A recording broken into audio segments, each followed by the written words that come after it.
Good afternoon, everyone, and welcome to another exciting edition of Two Men in Black and White, an honest conversation. I'm joined by my partner in crime, Brock Ganeles, live from the Hudson Valley, right outside New York City. I'm Mark Hayes, your host from the dirty shouty. I'm an ATL. And, Brock, happy, what is it, Tuesday? Have we hit 100 days yet? It feels like February 413th, but it's only April, I mean, and it's crazy out here. And what President Trump did here in America was embolden us, right? And it's funny too, because the racists think you're racist when it comes to President Trump, right? So, he said, I'm the least racist guy but what he did was he let us know who was not and who was with us, right? Because there was no getting on the fence. There's none of this I like his policy shit, right? And so I had a typical black guy moment yesterday in my neighborhood. Decided to get my 87-year-old mother out of the house. She wanted some air, had been cooped up all day, didn't get out, wanted to get her a little exercise. I decided to walk around the block, right? Nice neighborhood, relatively safe. I think it's a nice neighborhood. We got a golf course in here. Houses across the street from me, back to the golf course. So, folks, I guess in here doing okay. I know we're doing okay. We're, happy, comfortable. I walk a couple doors down and I see a gentleman who I've met his wife before and his daughter, but I've never met the husband. And we had a mutual friend in common who coached his daughter in basketball. And so I figured the wife would recognize me. So it's the wife, the husband, and another gentleman standing in the driveway who's getting ready to get into a car and take off. So I figured I'd walk over. I said to my mom, let me introduce you to some of Coach Bruce's families that play in his organization. Got an AAU team. Put 150 girls in college with scholarships. I mean, the guy's killing it. Really has a nice reputation around Metro Atlanta.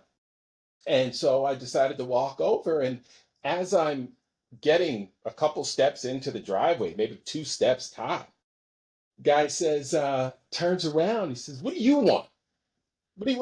Can I help you? And I kind of stopped in my tracks. And I said, well, I'm your neighbor. I just came over to say hello. Wanted to introduce you to my mom and say hi, congratulations. They had the little graduation banner in the yard. Just wanted to say congrats. How you doing? Yeah. I don't have time for that. Get on it. Get out of here. Why don't you come back some other time? And waves his hand at me as if to Wow. say, get the fuck out of here. And so, I did what I normally do in situations like this. I counted to 10. I had fortunately had a towel. I was able to bite the towel, grab my mom, said, come on, mom, let's continue our walk. And I'm meditating now. I'm older. I do breathing exercises and shit like that. I woo-saw, wax on, wax off, that kind of thing. So he was really fortunate because, the new me, the new and improved me, the adult me, let me walk away from a situation like that. Normally, I would immediately engage, much younger days. It's funny too because I called another friend last night who, we went to high school with. I told him the situation. He said, you think it was a race? I said, no, I think it's just, I'm an asshole thing, right? I said, you know what? It's probably a combination of both as I thought about it, right? And to me, the first thing that came to my mind was not race. The first thing that came to my mind was who the fuck talks to people like that? Right? Especially people walking through your neighborhood. And if I was going to rob you, yeah, I realize some people are intimidated by my size, right? I'm, 6'3", 6'4", with shoes on, dark-skinned black male, I probably look like the suspect. But if I was going to rob you, I wouldn't bring an 87-year-old Yeah, to you're come. not bringing your mother, right? Yeah, it was going to slow me down on the getaway portion, you know. I'm just saying. But if that's the kind of shit we have to deal with as black men. The last time I was that angry, it was a similar situation. I was at one of those big box stores, home improvement place, and I purchased a bathtub at the customer service desk and wheeled it out through the cashiers and checkout area. You know how they have the four checkouts on this side, two on this Yeah, side. yeah. Wheeled it right through there. Guy runs me down in the parking lot asking to see my receipt for a bathtub. Can I see your receipt, sir? And he's firm about it. Can I see your receipt? Excuse me? You may absolutely not see my receipt. I said, who steals a bathtub and comes out the front door with it? And I haven't been back to that store since. So, and that was 2008, 2007. We were finishing our basement over in Alpharetta. So I say that to say, jerks come in all shapes, sizes, and colors. And we've been in this neighborhood 8 years. Not like I just got here. It's not like there are other black families in the neighborhood. It's just about a decency thing, a humanity thing. But this is what you're dealing with is in this day and age. That people are emboldened, they think they can talk to you anyway. Maybe it was a race thing. Who cares? This fucking I guy. find it hard to believe that race wasn't at least a piece of the puzzle. Like it's Oh, just sure. embedded in white America. Like it had to have been, but people are also more crass and feel like they can just be more assholeish. But it does get back to, I say, and I think we said last week, I was always believing like you don't have to love your neighbor, but can't you just respect your neighbor? And what's the point in that interaction? Like what's the point except for to try to from the white guy stance to try to like show some sort of dominance. Right, It's like right. that congressman that called who did he call black congressman boy the other day, right? A white woman Yeah, congressman, right? yeah, I mean, yeah. white people are always sprinkling that shit in there to try to show some level of, superiority, right? Like that's what spawned this whole white supremacy movement. It's that Right, belief that it's like this is my place. What the fuck are you doing here?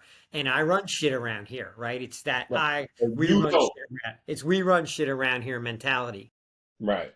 And that's the thing that's, so frustrating. The thing about it too is that, we talk about white women and their voting pattern and how insane it is that they voted for this guy. She looked dead at me and didn't say a word. Never would. Didn't say a word.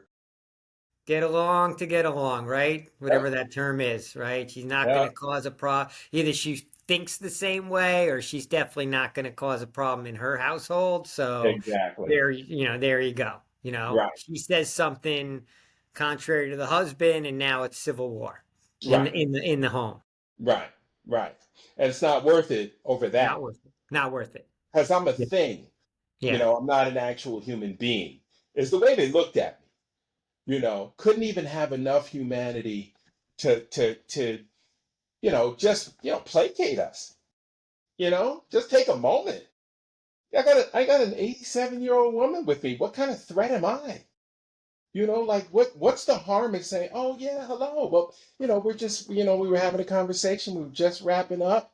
Nice to meet you guys. We'll see you around. How fucking hard is that? Yeah.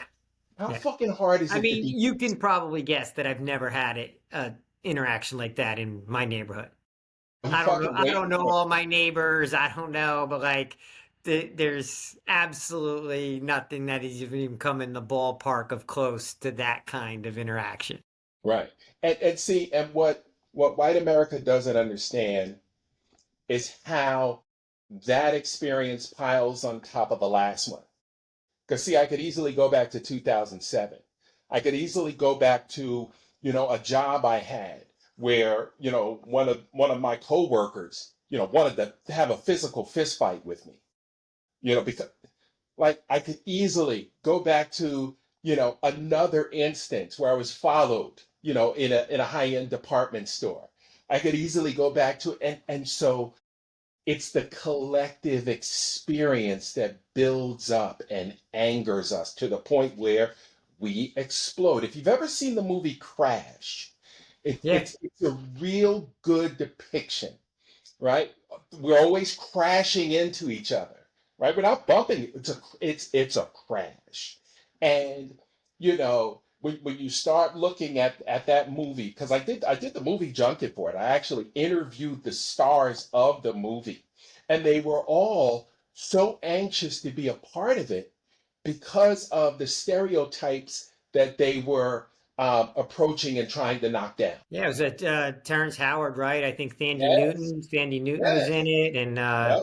Sandra let's see, Bullock, two, you oh, know, Sandra Bullock, that's right. And who was the yeah, white cop? The white cop, I forgot who the white yeah, cop. Matthew Dillon, Matt Dillon, yeah. yeah.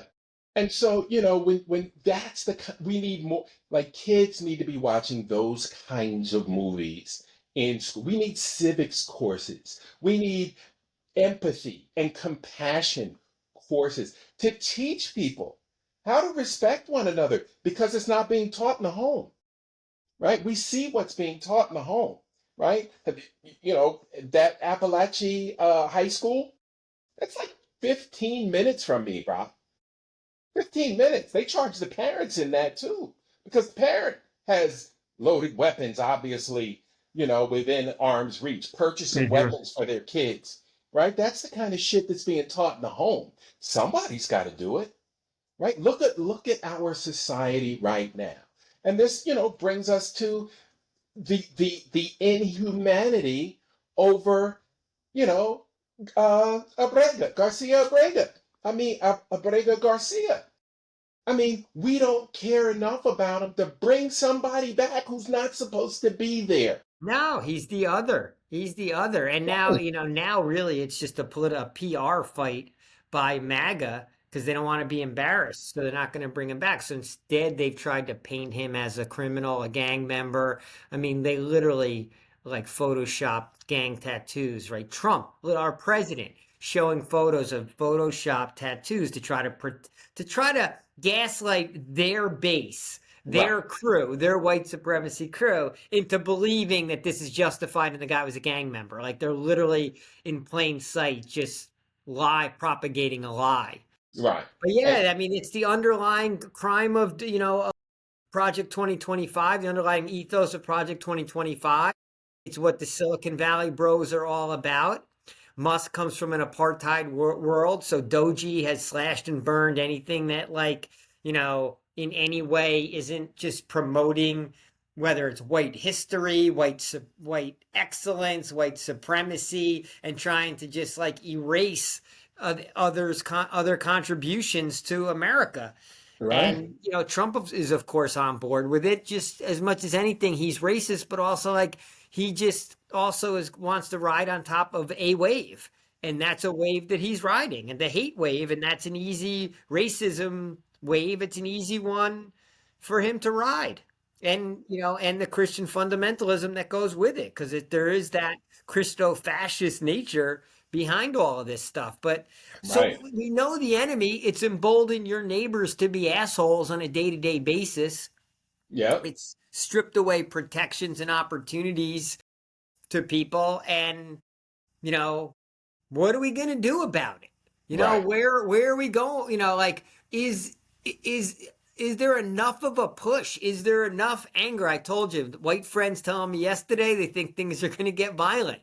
Funny in that same conversation, my friend was telling me about with like there was sort of a DEI issue with his son's school, which is in California, because a couple parents pushed back against it, but like the kids were all shrugging their shoulders because like they're a mixed bag of all ethnicities, and to them this was like, what are you all fighting about? Like they're just like they're not as racist as our generation. right, They're just more mixed race or accepting, or they're just a bunch of different colored M&Ms in the bag. So right. hopefully they're going to be better than us. I wish they would get more riled up about what our current government is trying to enforce Yes, upon them and enforce upon society. yes. Maybe they're still insulated from it or not noticing it, but we're just not motivated yet. Yeah, because their silo is totally different, right? Like they're not in the news cycle. They're not really paying attention to this stuff. They're Spotify, YouTube music and movies, right? they're not going to fall on Midas Touch Network. They're not going to fall on, Charlie Kirk's freaking podcast, or they're not Rogan Bros. Hmm. So it's they're what's important to them, is a totally different bag of groceries. So they're looking elsewhere. But I was trying to talk to my 29-year-old and encourage him. Well, shit, he's 30 just the other day. Happy birthday, bro.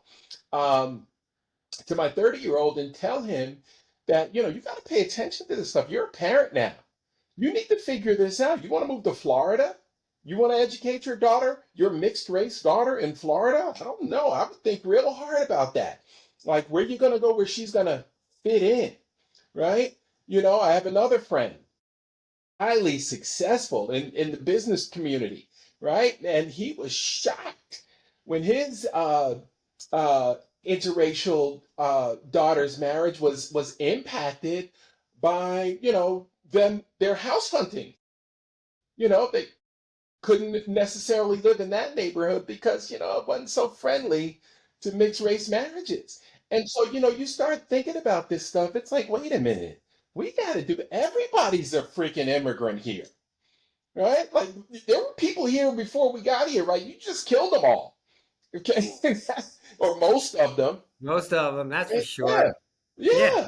yeah. And so, how dare you, come to somebody else's house and then set up a whole new set of rules that they can't even win by. I'm waiting for a pro-immigration message. I'm waiting for a pro-diversity message, right? Like, how about like somebody going back and reframing, America as this melting pot of cultures, and that as being a place that people from all over the world want to come to Right, thrive. And that's why we've been the leaders in science and knowledge and economics and have the strongest economy in the world, and a right, place people come to for safety. That this is where you come when you're not safe in your home turf, because we're a welcoming community, because so many of us families came here because they're running away from unsafe situations. Maybe they right. didn't come the right way, or maybe back in the day there was no right way. You just had to show up. Now it's all about, oh, did you come the right way? But no one's hitting with that message. That's my daily frustration in the left, that no one will come out and say this stuff aggressively. Gavin Right. Newsom's of the world will say that the Abrego Garcia thing is a distraction, as if like we should once again should only be talking about economics. Trump's screwing up the economy. That's hit him on that. Everyone can bond on economics because everyone lives in the same economy, sort of, except for the 0.001%. Right. I don't think that's enough. That doesn't inspire people. That may anger them, but it doesn't inspire them. It doesn't, it's a piece of the puzzle. It's not our And, entire and life. and it doesn't inspire people who are surviving the economy, not thriving, surviving Which is the most. Like economy. two-thirds of people don't even have any savings. So Right. I'm still waiting. It's only Tuesday for that first Black Voters Matter meeting. I want to hear what the message comes out. I want to hear if they throw the gauntlet down at white America and say, hey, we need to hear this from you. You guys are angered about this, and this. We got issues here with what's going on. We need our issues to be intertwined and taken seriously, or are you guys going to fight for our issues? Are you just going to fight for your own Social Security and your own due process, even though Right. we've never had due process over in our corner of the world? Is that going to happen? I mean, Mark, today I was, because I'm bubbling in frustration every day. I was kind of like, I love that there's going to be another 50 by 51 march in a couple of weeks, but I'm like, to me, they all build on each other, but it's not enough. I want the big march in DC. I've even picked the date. I think I gotta go back to the calendar. I think a Saturday after Memorial Day is like May 30th or maybe Hmm. May 31st. Start on a Saturday. So if we Right. really hardcore it, overnight, and it's into a Sunday and it becomes a full weekend and shuts things down, and hopefully it gets enough momentum to carry into the work week and really let's shut down DC March. But Right. I thought that would give everyone an entire month to get their travel plans in place and Right. figure out how they're going to get to DC. And as Right. much as I love these small town marches and the fact that it's going on everywhere feels like a community of protesters, I want everyone in one spot and I want it right in Trump's face and I want it aggressive and I want him to feel like he can't fucking move Yeah. because the Yeah. people don't want him to move because every move he makes is a negative. So I'm really waiting for some group to like get the permit and like, throw a date on the calendar and say we're all going to fucking DC and see how many people show up. Yeah, man, it would be like a million man march type thing, if we could just bring a million brothers and sisters together, from all walks of life. Just invite everybody. This, Brock, this is not that hard. Like, why do we not understand that we all have issues with the same common enemy? Right? Our issues are different. Yes, the Latino community, our community, your community, the issues are different, but we all are having existential issues with this dude, like in his regime, and it's gotta go. And it's gotta go. So, what are we waiting for? Like, I know we're not waiting until midterms. We may not have a democracy come to. Yeah, we can't. That holy shit. That's still it's 18 months away or so, right? Maybe Right. 19 months or something like that. Yes. I mean, we're not just going to have a political discussion for 19 months. Like, I No. mean, the markets have spoken, right? The international markets have spoken. Money's being pulled out of the US. Everything in our country is less valuable, right? The dollar is less valuable. All our companies are less valuable. Our economy is less valuable. We're in decline, right? Our democracy is less valuable. Our leadership in the world is non existent, right? Hmm. We have no allies anymore except maybe Israel and England is a half ally, sort of, maybe watching us warily, but maybe still calling us an ally. No one else considers us an ally. Like Trump's destroyed America already. Like we Right. need a sense of urgency and we need to stop this shit right now. Like Hell this yeah. needs to be fought on the streets. We don't have time to fight it one by one in each courtroom, Right. right? The It, MAGA Congress needs to be scared shitless and understand, and Trump has to be rendered powerless so that the MAGA Congress understands that their only option is to impeach him yep. And remove him. and remove him. We got to impeach and remove.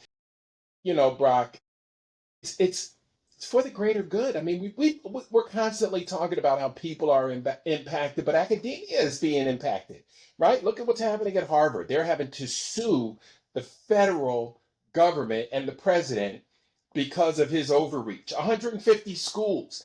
Go You, ahead. What you we know got? what game they're trying to play too? The government, Trump and his cronies are trying to play the game that these universities weren't strong enough in fighting back against anti-Semitism. So they're trying to play the Jews, we're protecting the Jews here while Right. we destroy everything in America, right? Like trying to peel off one group to be like, look at how great we are in terms of pro-Israel and protecting the Jews. And it's all about that. And it's such a fucking fallacy, right? Because Trump was the same guy with the tiki torches in Charlottesville saying he saw fine people out there, Right. The right? whole Like time. it's such fake support of the Jews. Like so every aspect of it is a fucking fraud.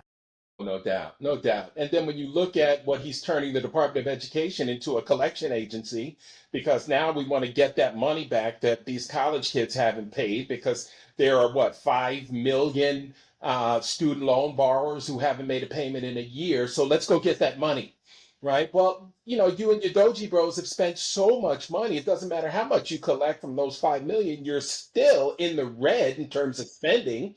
And we're what, 2 months in? We haven't even hit the 100-day mark. I mean, the whole thing is a joke, and look at what happened to Tesla's brand. The people that, we're split on EVs, right? People still love their big SUVs and whatnot, but the people who love EVs hate Tesla. So, I mean, it's the beginning of the end for them. Their earnings report was horrible. And they're screwed. That brand is screwed. The only So brand worse than take the money Tesla's out. brand, the only brand worse than Tesla's brand right now is America's brand, Right. right? Right. We basically are in lockstep, right? Elon Musk, between Trump and Musk, they've done the damage to both brands, right? the same kind of hated. Hey, there may be people who love the concept of America, but like now they're like, we don't trust those fuckers. Nope. They're not about democracy. They're not on the right side of any issue. No, no. And look at the talent we're going to be losing too, because we're not a welcoming, land anymore. People, did you see Canada telling their medical professionals and doctors, hey, this is couldn't be a better time for you to come back home and start practicing medicine in Canada. Come on back home. We'll welcome you with open arms. Why would you want to be in that place where you could be snatched up and sent off to El Salvador because of a paperwork mix up? And oh, by the way, if they mix your paperwork up, don't worry about it. They're not going to try to bring you back. You're not going to try to bring back. Yeah, there's the Venezuelan guy who's vanished, right? Right. They've just The lost him. No hairdresser. one Yeah. has any idea where he is, right? Right. Right. And again, no humanity, no empathy, no compassion for your fellow neighbor. And that's why I was so hacked off yesterday with that neighbor of mine. Because this is how it starts, right? This is how, that those are the kinds of things that can end in gunfire. Because in Georgia, everybody has a gun. By the way, I just assume everybody has a gun. When you see, no weapons allowed in the church, in the sanctuary, right? That's because everybody got a goddamn gun on their hip. And, they just throw a jacket on, because they can pack heat now in Georgia. Oh, by the way, thanks for that, Governor. It is what it is, bro. And it keeps getting ugly. But the 26th will be interesting. 2 days of community action, community protest, community voicing. And we will see what Black America is thinking. We're going to put it out there on the front pages. Where's the meeting? Where is the meeting taking place? It's taking place in Metro Atlanta. I'm not sure where the activities are scheduled yet. Yeah, I was wondering if it's an indoor or outdoor venue, or is it a march, or is it like more like a rally where everyone stays in one spot, or is it? I'll let Because you if know. it's outdoor, it has the chance to be bigger, right? Indoor Right, would limit capacity unless it's in like the Georgia Dome. I don't think it's for a right, first meeting. I don't think they're ready for right. that. But Yeah, we've got so many great locations for outdoor rallies. I heard about people talking about going to the state capitol. So I'll get more information on it, though, and report back to you when we chat tomorrow. yeah, and in the meantime, like we need more, right? More anger and aggression. Let's keep talking about, being a part of the process of getting a big DC rally. I just think that'll be a game changer. The press will have to cover it. Yep. 1 million Yeah. people showing up in DC and shutting down the city. Yeah. And they started covering last weekend too. Rachel Maddow remarked on how the mainstream media finally decided to pick up on it. No, did you see the number of protests out of Alaska? Wow, Alaska, stand up. They were protesting at the end of the Iditarod race, the dog sled race. I mean, they were protests all over this. Well, Maybe Lisa a lot of Murkowski will places feel, around the maybe state. Murkowski will feel a little safer that she knows she's got some of her actual constituents have her back, perhaps. Exactly. Maybe she'll actually Exactly. vote for something. No doubt. All right, buddy, that's going to do it for us. We will check in with folks tomorrow. It's Hump Day. We'll get some more information on the rally coming up on Saturday right here in Atlanta, and we'll keep an eye on the markets, man. Wow, it is tanking for sure. It's tough out there. All right, It is. Mark, good stuff. Always a pleasure. Talk to you tomorrow. All right. Peace.